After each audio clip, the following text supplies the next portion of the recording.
And good evening or afternoon, morning, good time zone, wherever you're tuning in. Facebook, digital, YouTube, whichever platform. Welcome to Downstage Productions Friday evening. Yeah, South African Friday evening. Meet for Teams here. Tonight we have Jackie, who is a United States of America dramaturg and stage manager.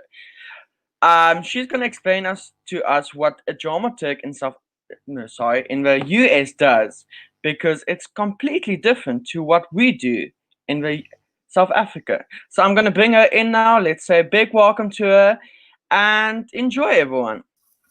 Hello, Jackie. Hi. Oh, Hi, I'm how are so you doing? excited. I'm so excited to be here. We're happy to have you here. How are you doing? I'm okay. Just a normal Friday afternoon in quarantine. Lovely. Sounds lovely. Um, so before we start, let's do some introductions.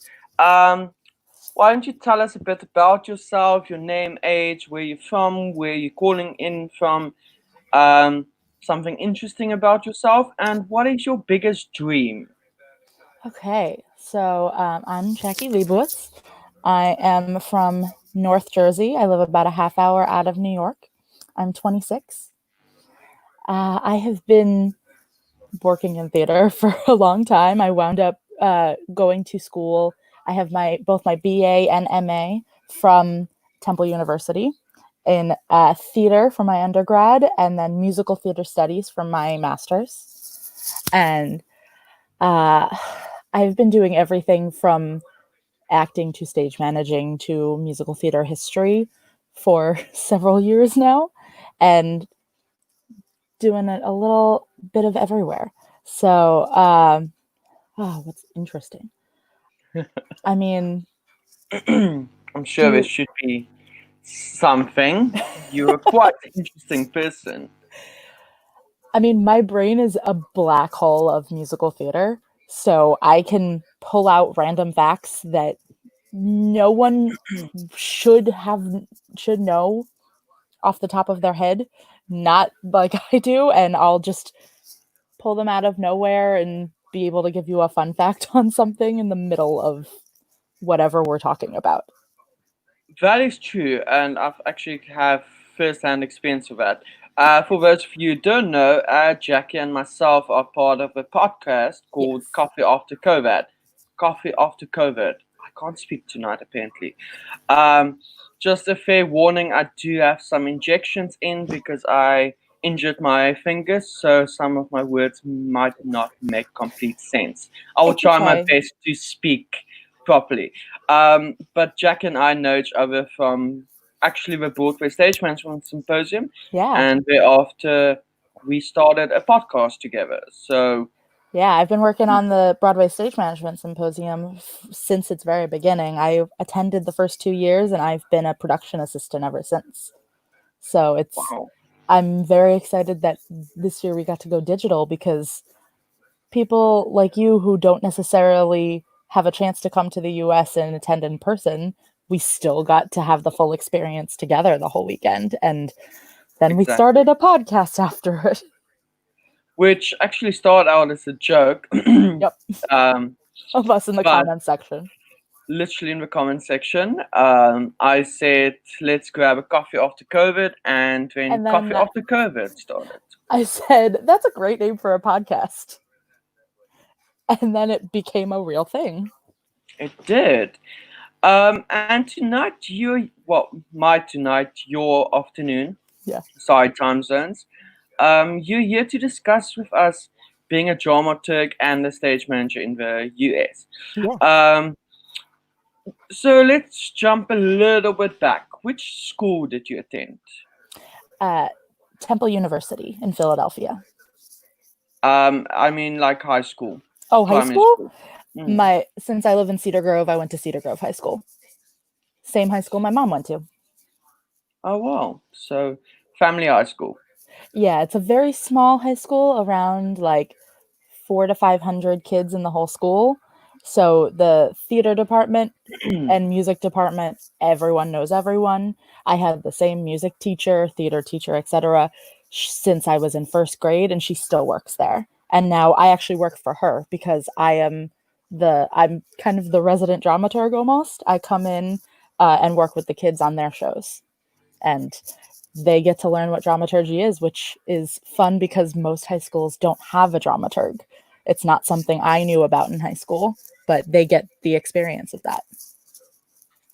Interesting. Well, before we go into the whole what is that, because I'm still trying to completely get my mind around, let's just go through some other things. Sure. How did you, apologies, how did you get involved in the theater industry, and what was your first job in the industry?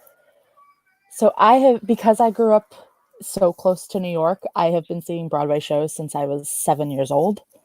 I have been going into the city every once in a while. It used to be like maybe once a year, twice a year, and grew to, by the time I was 16, going to see shows by myself.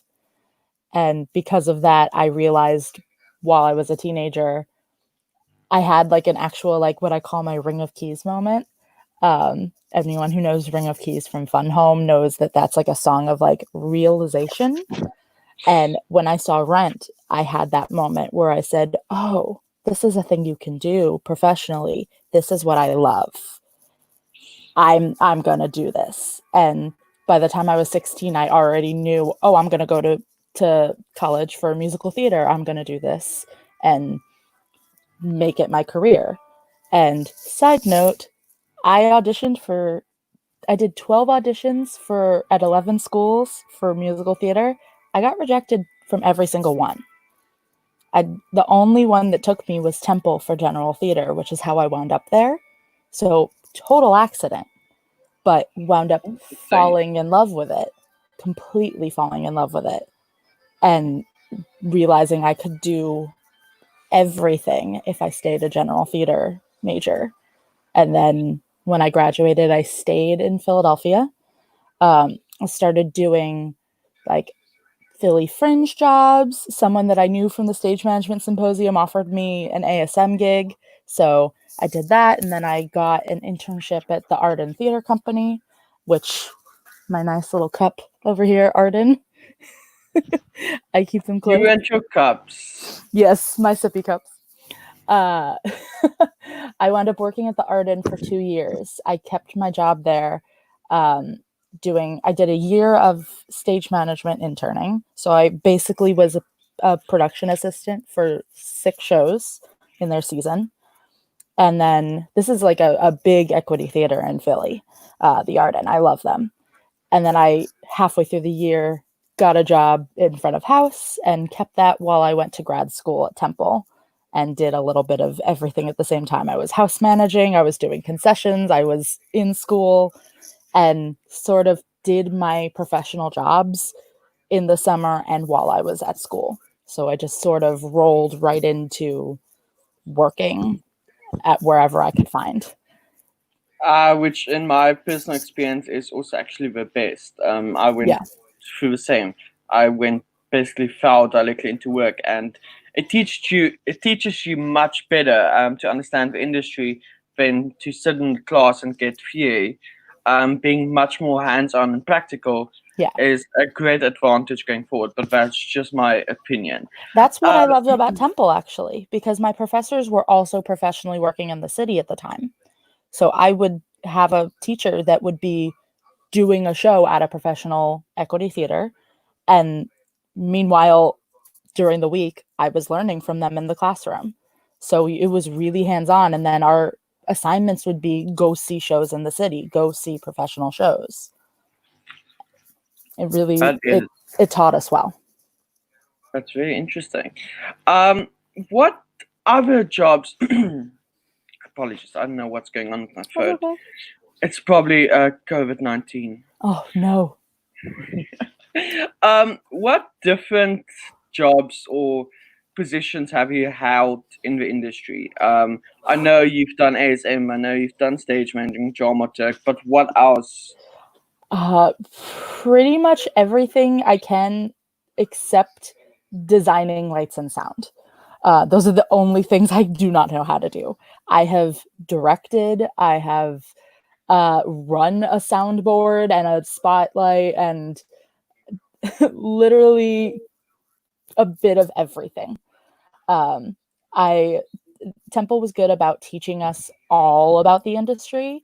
So I can use a sewing machine. I can fix someone backstage that I have to if I have to be a dresser. I have everywhere that I could get experience, I pretty much did. The only things is designing. I can sketch out what I need to do, but I learned in my intro to design class that I am not great with light and sound design. Well, I mean, you have a dramaturg to cover up for that, which is Yeah. something not a lot of people have. It's something that I was very glad to learn. I learned a lot more in grad school because we actually had a professional dramaturg that was our teacher. Um, my teacher, Ed Sobel, happens to be the playwright Tracy Lett's personal dramaturg. So halfway through our semester, he left us to go to Chicago to Steppenwolf Theater to work on The Minutes, and which was on Broadway this season and got shut down because of the Broadway shutdown. But he was working on that show professionally while we were his students. So he was teaching us, here's what it means to be a dramaturg while actually doing it, and then suggesting, hey, Jackie, you should dramaturg this brand new musical that we're going to do in January. And it actually took a practical experience for me to get, oh, I've done it before, but this is how you really dramaturg. Moving a little bit on, where are you currently employed? Are you employed at a theater company or do you freelance? I freelance. Being a company dramaturg is actually very difficult to get a position. There are lots of theaters that have resident dramaturgs, but as someone explained to us in our big theater production class, basically in order to get one of those spots, you have to wait for someone to die because someone takes that spot. It's a little morbid. It's a little morbid, Wow. but Okay. someone takes that spot and then they stay the resident dramaturg as long as they can.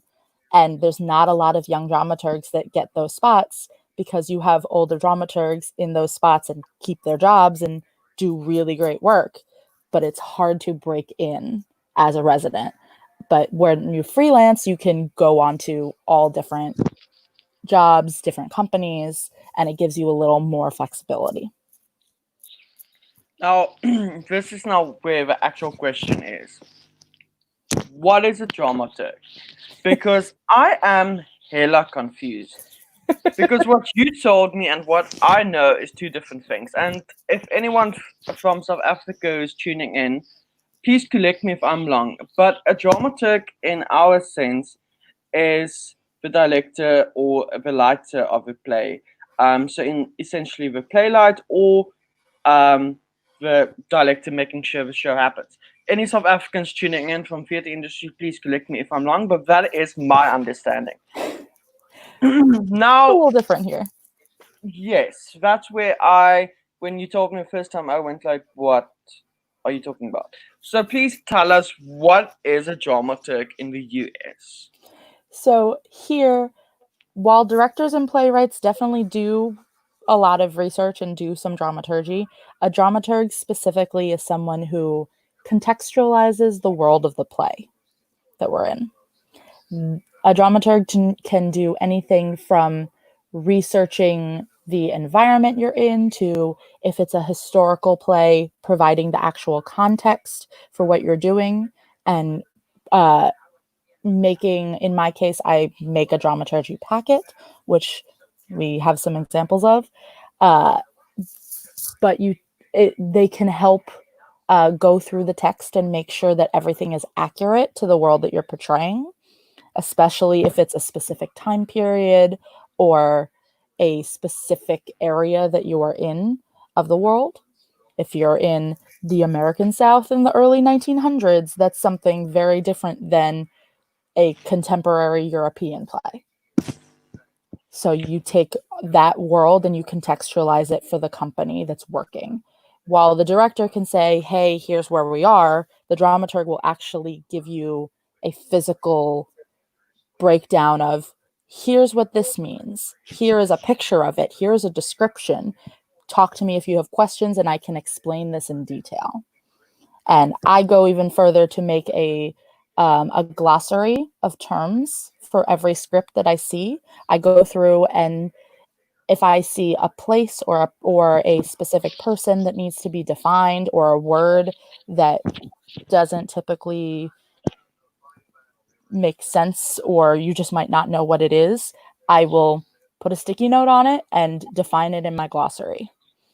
And as I showed Dion a little bit earlier, when I have a script, I put lots of nice little sticky notes in it.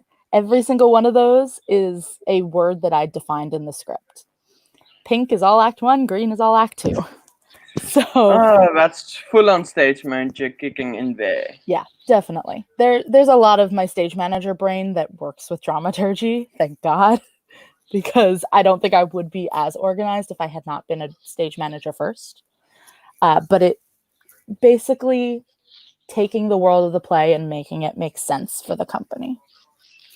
That's okay. So let me see if I can get this correct. Say, example, I want to produce a Hamilton musical, but it plays off in 1910. No, let's go back even further. It plays off in 1800s. Okay. So then I will approach you and go, I'm doing this show. It's playing off in the 1800s. What was the costumes like? What was the speech like? Is that essentially what this is then? Yes. I would literally take an example and say, here is what the fashion of the time looked like. This year is a bustle. This year the dresses move to this silhouette. And I would literally break it down all the way to fashion, to what type of guns they used, to everything that you can explain, like even to make sure that the props are time sensitive, that they fit the world that you want to make them in. Does that make sense? It does. It's just, I mean, it's a lot to take in because It's a big job. I want to give a direct translation of what dramaturg means in South Africa. So I'm just quickly opening it up. But I mean, it's completely different to what I know. Which makes sense. We have very different ways of producing shows in the US versus South Africa, which we have learned. The two of us have definitely learned a lot of those isms between the two of us. No, definitely. No, I can't find anything now. Anyway, so I actually want to bring up your packet, if that's fine with you. Sure. And then kind of speak us through it. Absolutely. So I'm going to bring up actual dramaturgy packet from the United States of America, done by Jackie. And then she's just going to speak us through it and give us some, not examples, but explain to us. Sure. So, all right. So this one is from Parade, which is a historical musical. I have actually done the show twice, and this packet started off as me just wanting to get a little more context. So this musical is, you can scroll down, by Jason Robert Brown. It played on Broadway in 1998 up until winter 1999. Had a very short run on Broadway, but I like to start with a little background on the show when it had its Broadway production, or whatever main production, if it was West End or regional, what have you. This is me pulling out some production photographs and actually giving you a breakdown of the people who worked on it, what awards that it got, what lead actors were in it, that sort of thing. And this is, I mean, you do this for basically every show that you dramaturg, Yes. is you do this packet thing. Yes, I think and I try and get it out to the company and explain it to them.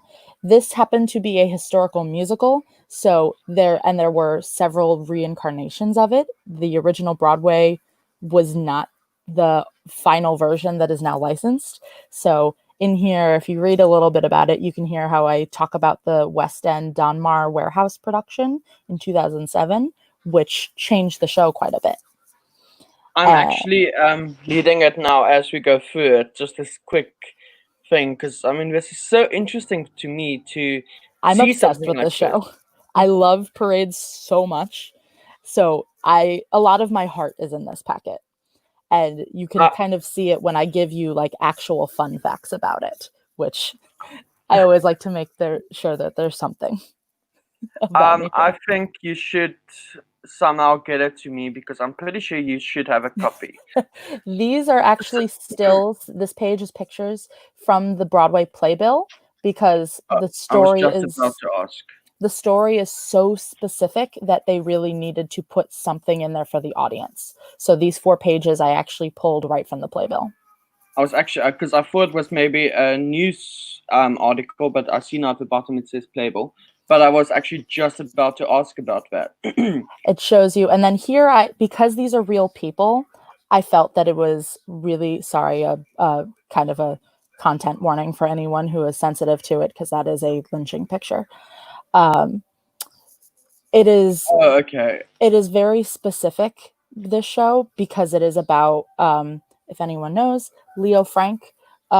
The Leo Frank case happened in Georgia in 1913, and then he was accused of murdering a little girl, Oh essentially.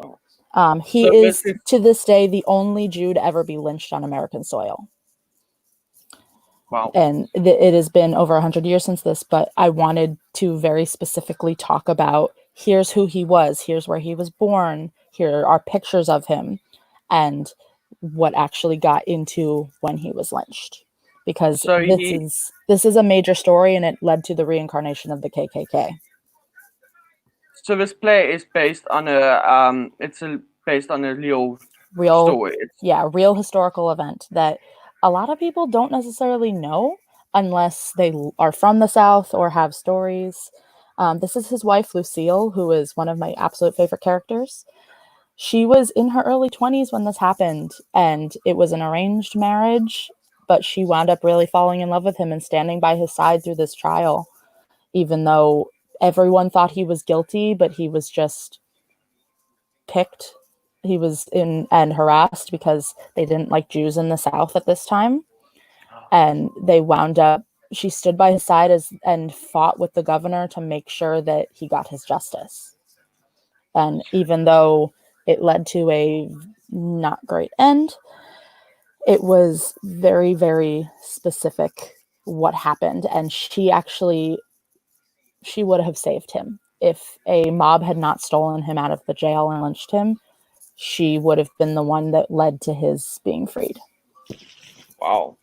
I know this is a serious topic, but I just want to say I feel like that hat is something you will wear.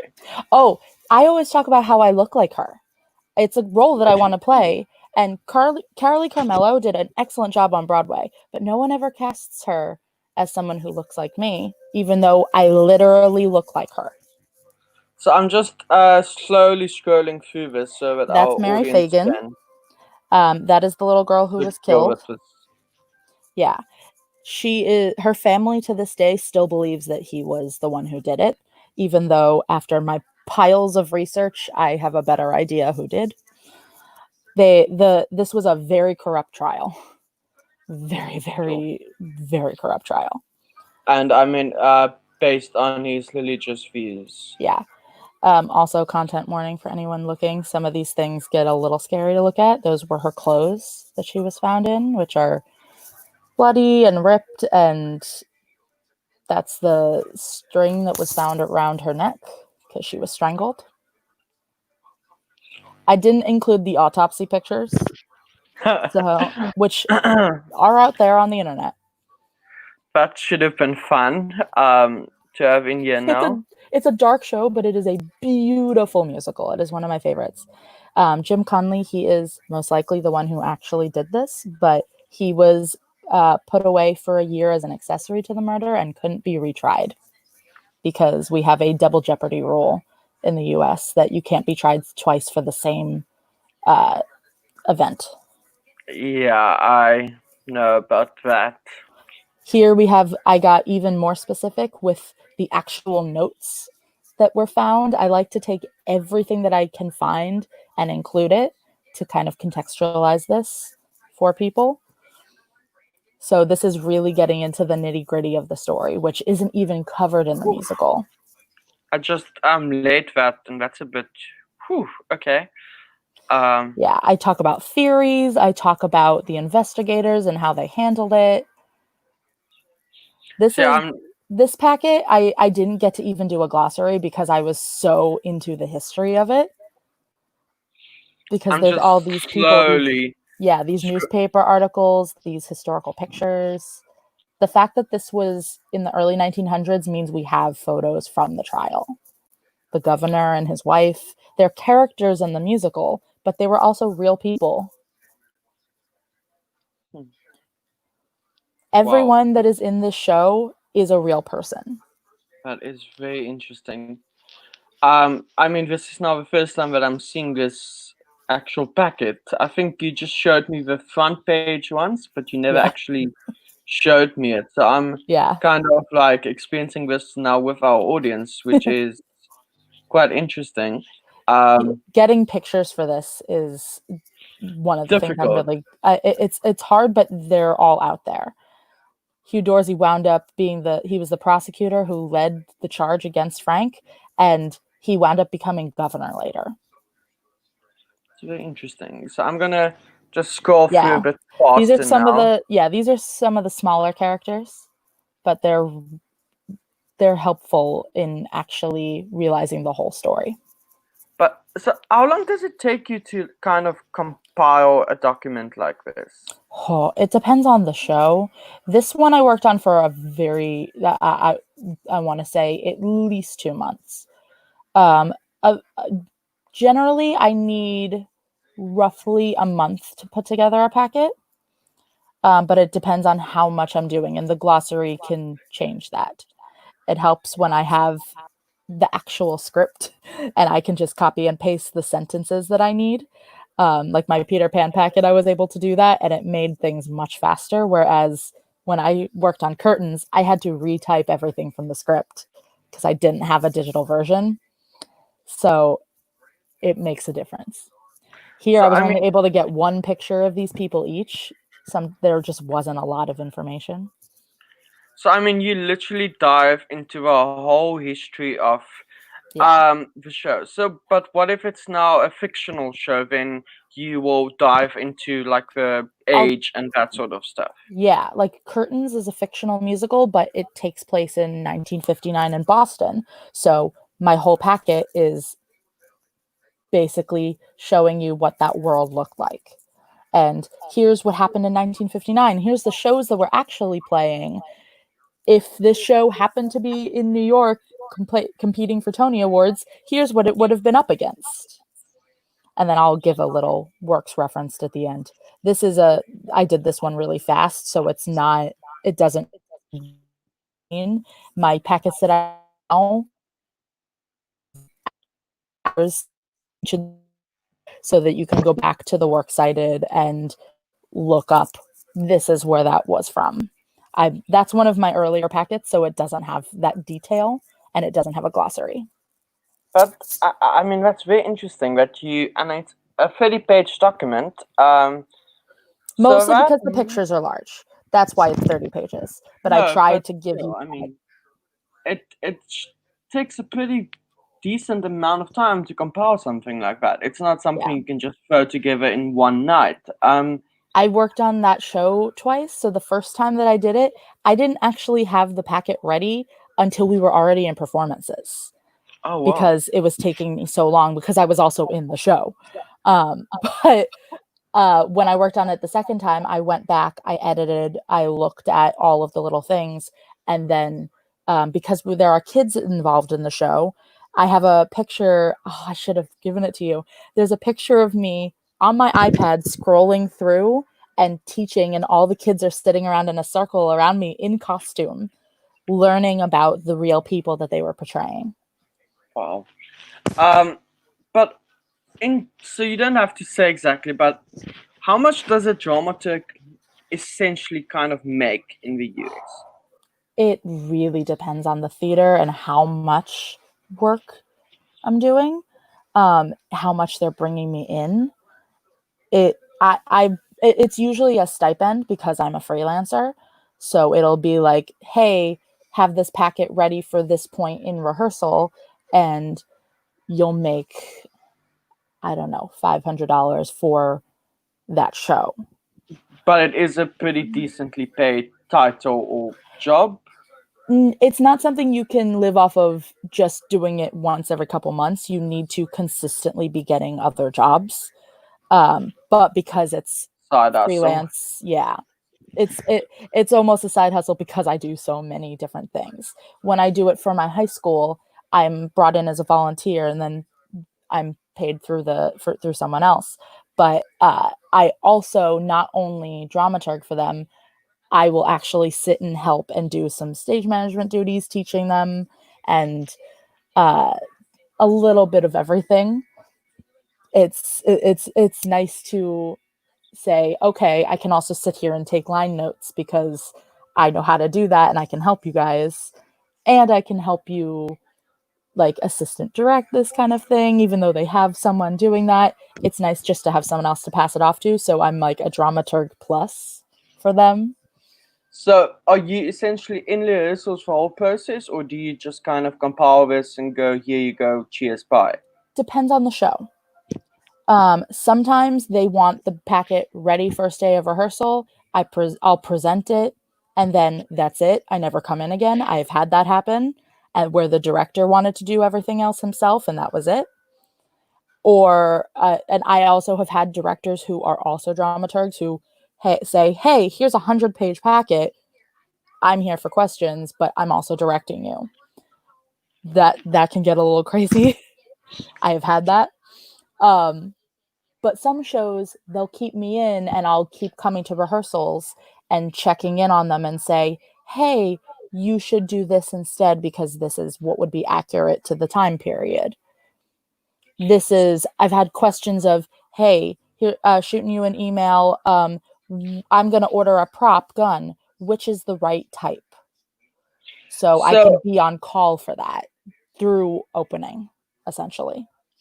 Say this plays off in a certain time period. So obviously a time period has a different accent sometimes as well. Will you then assist with that as well, or will you advise getting a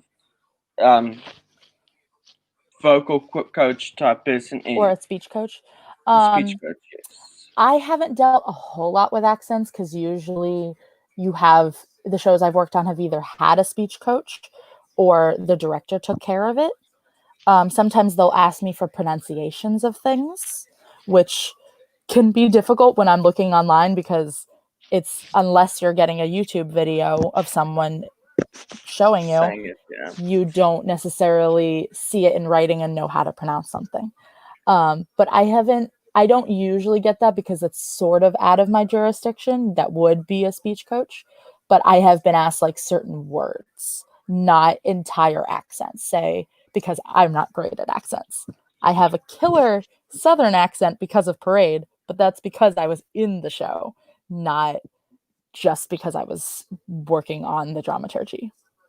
But you are good with learning words. I mean, we've established that with your actually, let's put you on the spot. Actually, ooh, that phone is actually a very famous thing in Jackie's life. Every time we will record the podcast or be live or something, the phone will ring, which I love. It's like it's become part of you. We have 2 landlines at my house, so they ring a lot. I tried to have my dad pick it up, but I'm sorry, everyone. No, I love the phone. It's become part of the Jakku experience. Oh So I actually want to quickly put you on the spot here before we go on. Um, no. Dion has from what taught me a little bit of Afrikaans. We've learned a little bit. so I am typing it to you, and Oh let's see. no. Dion. Just for the fun of it. Oh no. I'm gonna completely embarrass myself in front of everyone. You will not. Like you literally got it the first time.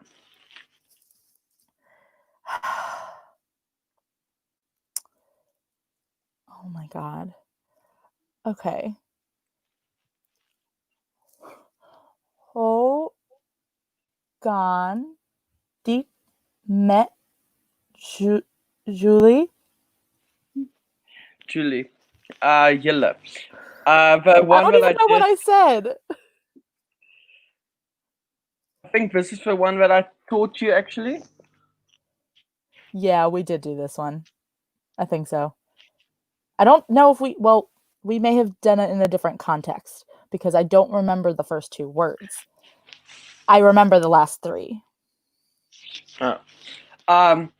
So Could you tell me what I'm saying? This is very scary for me. I told you I would never let you say anything without. Basically, what you just said is, "How are you all doing?" Okay. And then the second one is, "How are you doing?" Okay.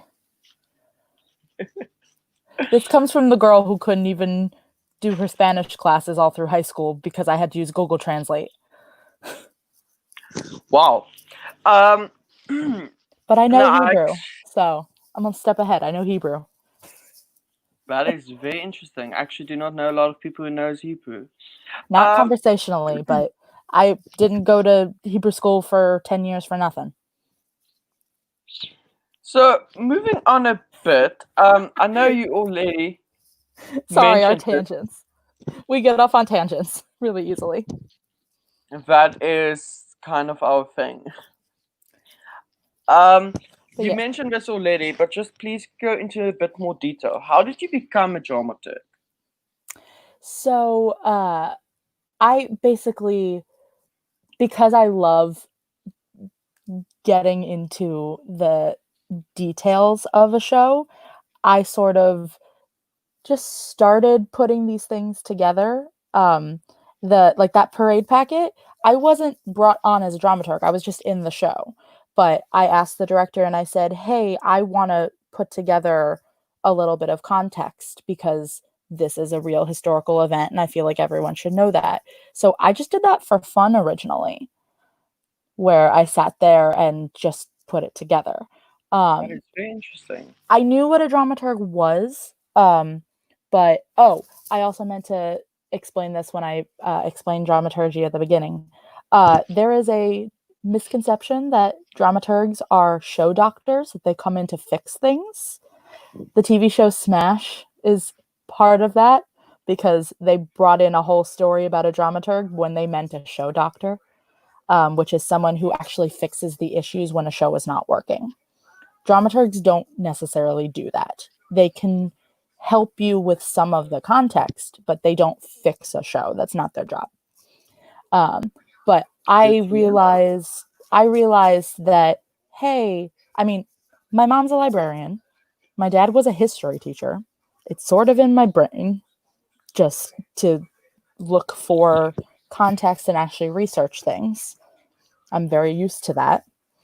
Um, where I realized, hey, this is a job, let me make this specific. And even though I took my World of the Play class in college and I had to take dramaturgy in grad school, that was part of my curriculum. There were only 5 classes you had to take in my grad program. Wow. Dramaturgy was one of them. It was sort of a like create your own adventure almost major. And because I already went to Temple, I got to play even a little more. Um, but I realized, hey, this is something I enjoy doing, the same way that I realized I like stage management was because someone said to me one day, "You're already looking things up.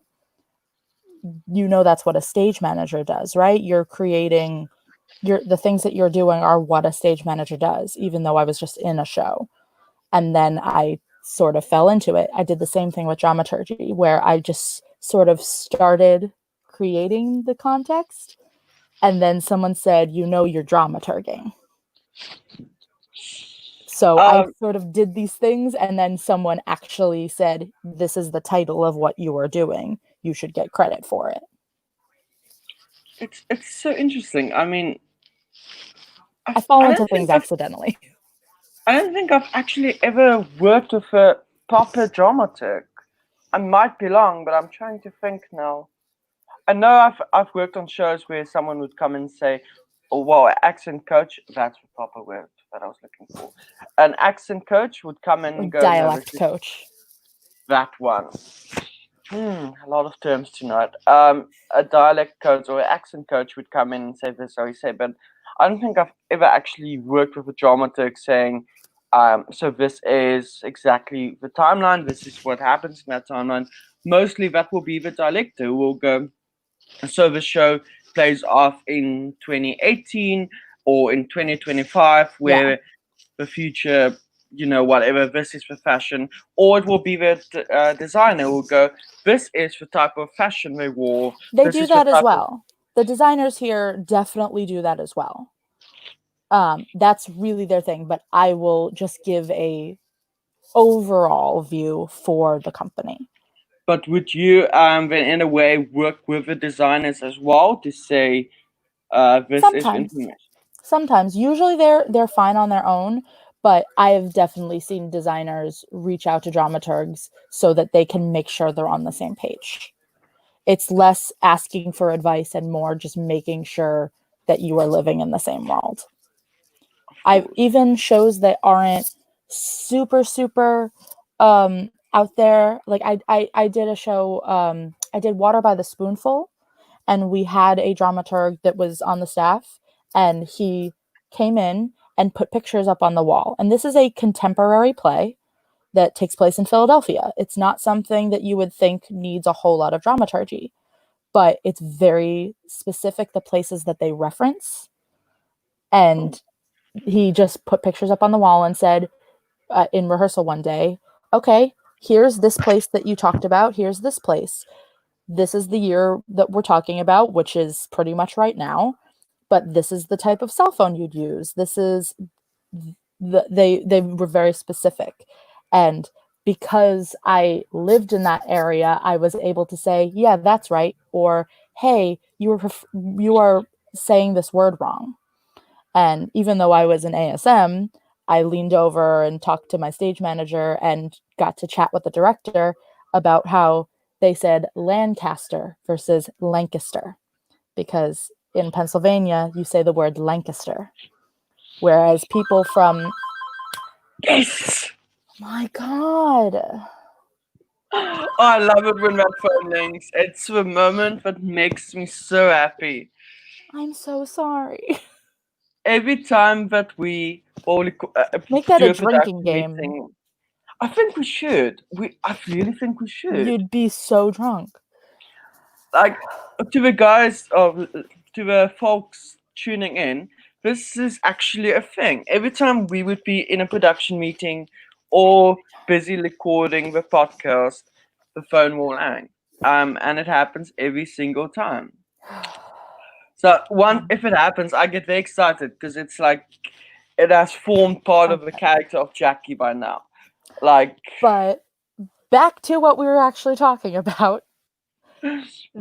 The up here where I am in Jersey, we say the name of this town, or it's a town in Pennsylvania, but also like there are streets named after it, etc. Um, and in the script it said Lancaster Avenue, and he was pronouncing the word Lancaster, which is what you would see when you look on the screen. When you look on in your script, you would think that that's how it's said, but in Pennsylvania they say it differently. So I talked to the director, and she said, "Oh, I never would have thought of that. It's just a regional dialect." But because they live in Philadelphia, and I had the experience of living there, I was able to help correct that. And the dramaturg didn't even realize. So sometimes it just takes someone who knows the area. Yeah, I mean, no, I've also experienced that differently, where someone would say something, stuff, and I'll go like, "But can I interject? This is actually what I know about this, or this is what I've seen." Yeah. And it is, even if you're ASM, it sometimes just gives a little bit insight on something that is maybe not familiar with. That's why it's a Um, collaborative art. yes, Theater is a always. collaborative art. It's teamwork. It's always been teamwork. Moving on to a little bit of a more serious yet sensitive topic-ish. Mhm. Um, have you had any issues from others for being a female person in the industry? In short, have you experienced any bias as a female stage manager or dramaturg instead to be a male industry? Well, here there are so many females in the industry. It's here it's actually fun to see that in my school experience and in a lot of my professional experience, stage managers are mostly women, whereas if you actually look on Broadway, stage managers are mostly men. So it depends on the opportunities that are given. Most of the stage managers in my program were women. We would have one or two men, and it was overwhelmingly female. So I in my program I didn't really feel that, but I got more bias for being a plus size theater artist than I did for being a woman. Oh wow. Okay, I that get I get a lot more bias for being plus size than I do for being a woman because there are just so many women in theater. okay, that is actually next level. I did not expect that. Oh, Um, that's a major. That's a whole different conversation. I am just I will die on that hill. just a little bit. Representation. Um, Representation. background why I keep on asking this question, because I've asked this for multiple of our guests. Mhm. Um, and I mean, a lot of, like Ambo said, yes, she has experienced a lot of this. It's just a thing of the theater is seen as a male dominant industry, especially in the technical departments like sound, Yes. lighting. And someone actually the other day, once I said that, they point out that in South Africa, stage managers is more likely to be women, which is true, but the technical side is still male dominant.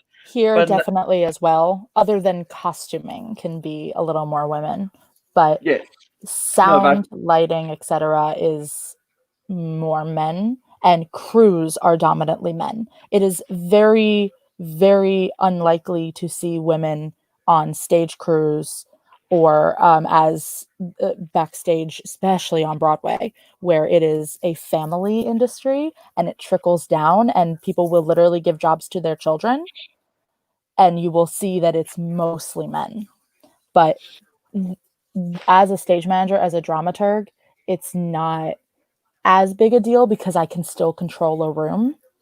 And I think it's more about just making sure I get that respect and then no one questions my gender. so sorry, my brain completely fried there. But you, Threw you a I mean, curveball. it no, not you, my. I think it's injections that's throwing a curveball. Yeah. Um, but I mean, you did say that a lot of the stage managers on Broadway is more males than Yeah, female. yeah. And here it's now again opposite, where a lot of the stage managers in South Africa is more female. It's interesting, like comparing those two and putting it together.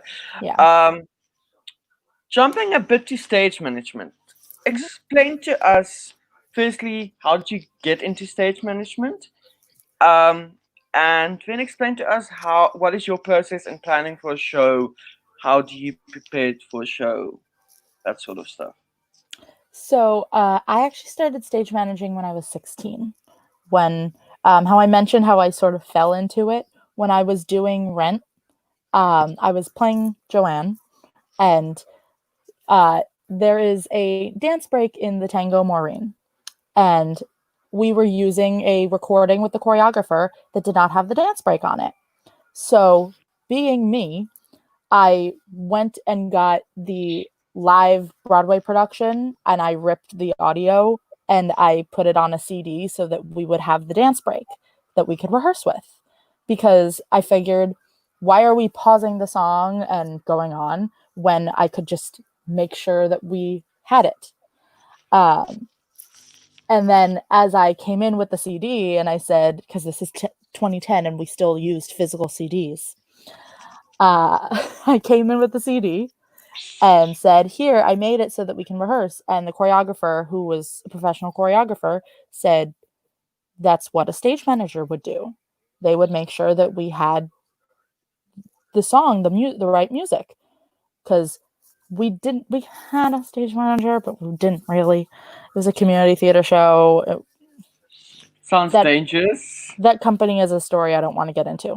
But because I did that, I started looking into stage management, and we didn't really have stage managers at school, at my high school. Now we do. We did not then. Back then, we had student directors who basically did the job of what is a stage manager, and also got to direct a scene. But I realized, hey, this is interesting. I started reading up on it. At my community theater, I started assisting the stage manager, and I would be backstage on headset and learn, okay, here's where I have to follow along. Here's when I have to be in the wing and do this. Here's when I have to jump on stage and be in the show because they didn't have enough altos. That picture of me on headset that was used to advertise this is from a show where I was supposed to be ASMing and got dragged into the show. So I was in costume backstage. And I would jump off headset to go on stage. And I was in 5 numbers in the show. Just 5 songs. But I had 5 different costumes. And I would run back and forth, change, throw on the headset, and then go back out and say, oh no, there's a bucket out of place. Let me go move that. It was nuts. So the picture that Jack is talking about, I'm just quickly going to throw it up. It's the actual poster from tonight's thing. So there she is sitting on the headset. So I'm like 17 in that picture. Seriously? Yeah. That's high school. Wow. That's my senior year of high school. Maybe 18. 18, yeah, because that was in January. So 18 in that picture. That's very interesting. I haven't changed. But that was me on headset backstage. One of my friends took that picture. And I still use it because I think it is the perfect description of me multitasking, being in costume and on headset.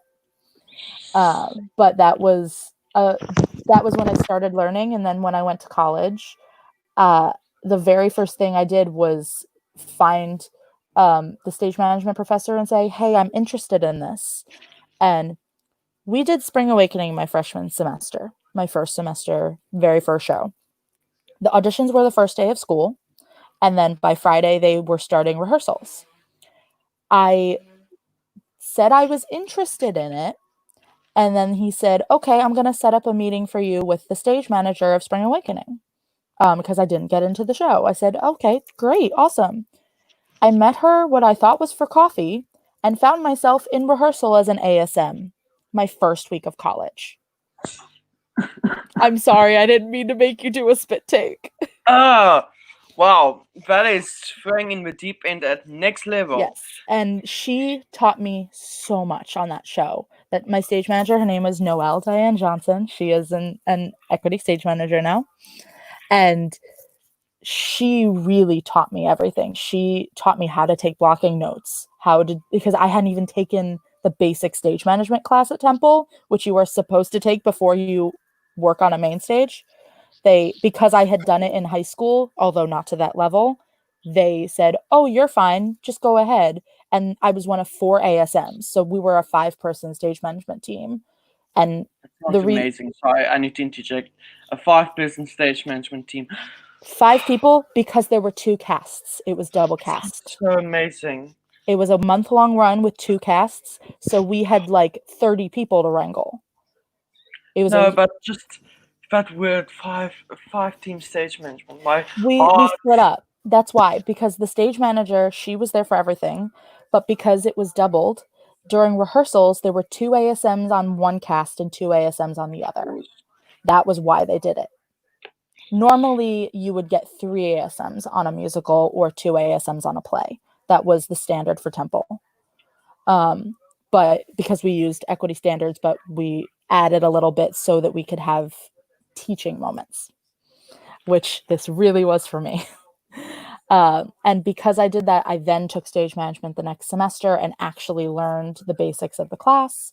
But by that point, I had been thrown into the deep end and I worked on that show. And it was trial by fire. And it worked. I wound up learning so much and bonding with people that I wouldn't have otherwise. And then after 2 months of rehearsals, performances, etc., the show ended. And then I said, okay, how do I be a college student? Because I didn't know what it was like to live a regular life outside of rehearsal for the first 2 months of college. I didn't my first party was a cast party. That was my first college party. Oh wow. That puts it into perspective. So just I'm gonna skip some stuff because we just hit the hour mark. Okay. So let me just see. And then, as I told you, I went into the professional outs at the end of college. Yes, of course. We at now Yes. professional dramaturging and stage management. There's a lot of drama inside those college years, but that's for another day. I'm just quickly checking the questions to see where we can jump to. Would you ever change careers or leave the industry? I don't think I could ever leave theater completely. It is other people have asked me like what a backup plan is. My master's is my backup plan because I've always figured that I could teach theater as a backup plan, but my entire heart is in theater and I could never be happy doing anything else. I would be miserable behind a desk all day. I can put me behind a stage management table or a box office, I'm fine. But if you put me at like a cubicle, I'm going to cry because I need to have theater somewhere in it around me because that is the only thing that keeps me sane. That's why when I've been out of work in the last couple years, I see so many shows. Not just because I want to see all the Broadway shows in the season, but because when I sit in that theater, I am in my happy place. That is the only thing that I could do. And that is so beautiful. Your happy place. It is. I couldn't do anything else. I truly could not. I don't. I marvel at the people who can, but it is something so different for me. So what would you say is your career highlight you're most proud of?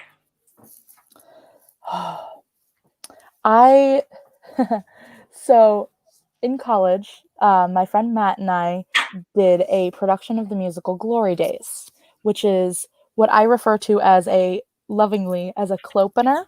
It closed on its opening night on Broadway. Yeah. I've heard about those before. It is a 2008 musical that has 4 guys all coming back from their freshman year of college. And my friend Matt and I decided that we were going to do the show together. He'd direct, I'd stage manage, even though he is also a stage manager. And we fundraised. We had a GoFundMe. We fundraised. We got grants. We did everything from the ground up ourselves and got the show in the side stage season at Temple, which was the student run season. It was, I was so proud of it because we truly put it together ourselves, not just the actual show itself, but the money. We produced it and then we got it up and running. And we had 4 cast members that we really loved. I had 2 ASMs. It was the first time I ever had ASMs of my own.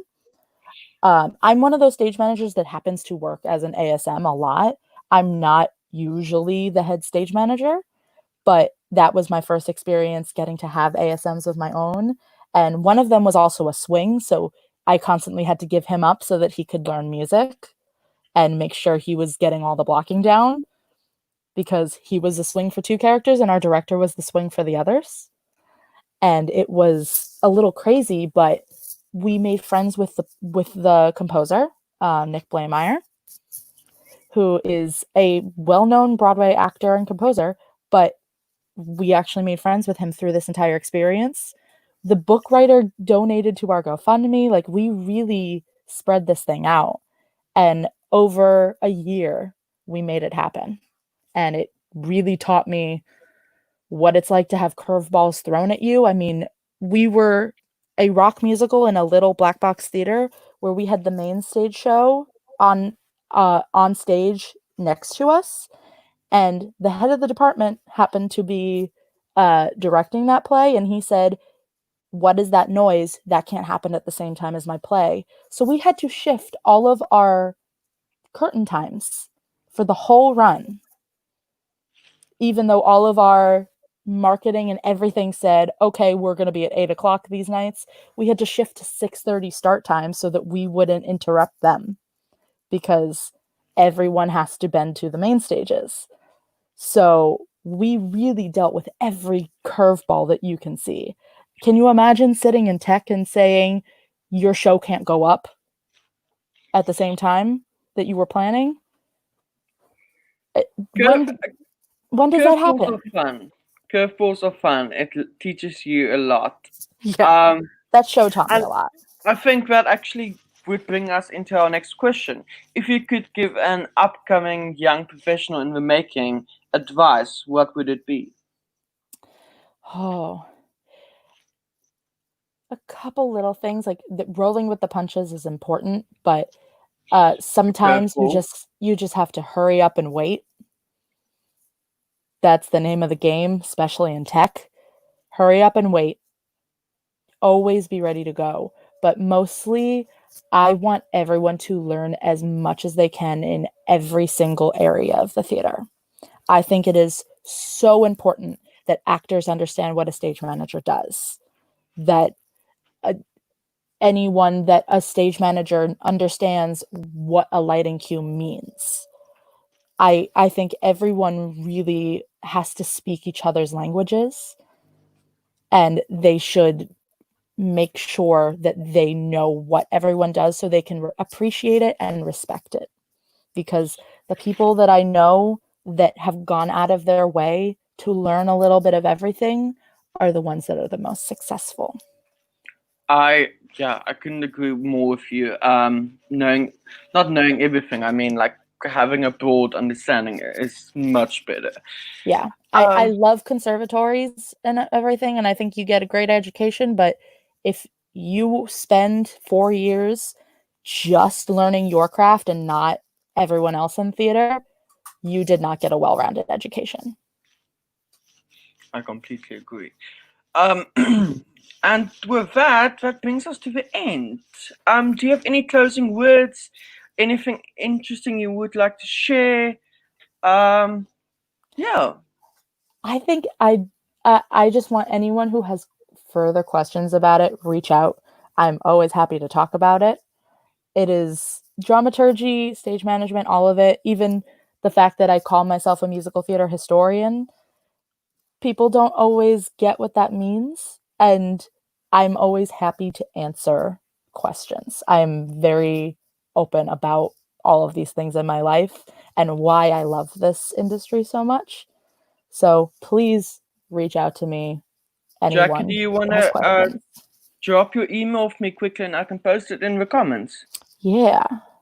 And then also, I was wanting to ask you, would you be comfortable if I made your dramaturgy public and post it in the comments so people can access it to have a look at it?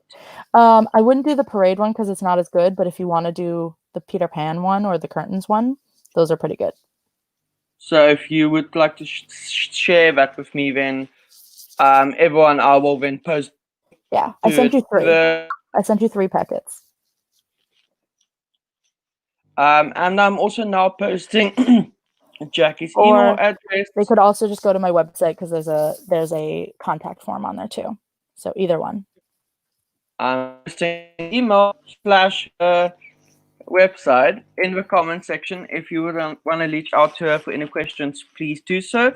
And then once we've chatted about it and she sent me some stuff, I will be dropping the links to a Google Drive with some of the packets in this comment of this live video, just so that everyone can have a look at it, because I mean it's done so well. It's a Um, lot of information to take in when you look at it it. is. No, it People get is. overwhelmed, especially my little high schoolers who saw a 45-page packet and said, "What is going on?" until I sat with them on a smartboard and broke it down. It's a lot, but it's helpful information that Yeah, no, definitely. it really helps make your character as an actor. It makes your character more understanding. It helps you understand the world of the play that you're living in. Definitely. And it in general just makes you a little bit more of a well-rounded person, I think. Yeah, I mean, I completely get that. It's just, it's so interesting and such, but also so much work. Do you You have have any to other be work?